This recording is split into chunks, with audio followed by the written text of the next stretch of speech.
Hundreds packed the UTRGV Plains Capital Bank El Gran Salón in Brownsville for a day of science, family, and fun as UTRGV hosted their second FIESTA Symposium on November 19th. FIESTA, Families Integrated Education Serving and Transforming Academia, is intended to enhance success of STEM students in the introductory courses of chemistry, mathematics, and physics. In collaboration with Ave Frontera, more than 30 professors joined this effort to integrate family into the teaching pedagogies of the classroom. This was made possible by a $3 million grant from the National Science Foundation awarded to UTRGV last year. So the students do a project that is family-centered, and they connect their family to what they're learning in class. I believe this is the largest number of people I've ever seen in this room. And what we have here is a blend of what makes this a great project. What you're doing here today is going to set a pattern for your life.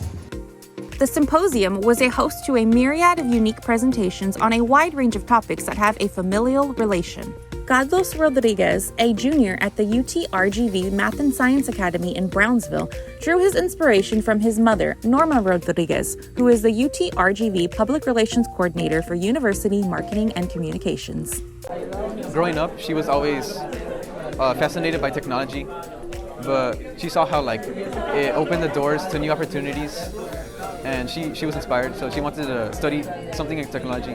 She ended up getting a career here at UTRGV as a public relations coordinator, and what they do is they help manage certain areas of websites.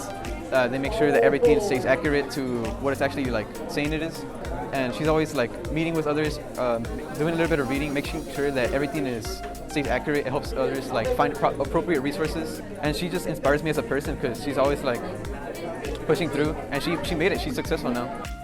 Keeping on the topic of family, many researched the effectiveness of various herbs and spices on controlling outcomes for diabetes, which is a common condition for a number of residents in the valley.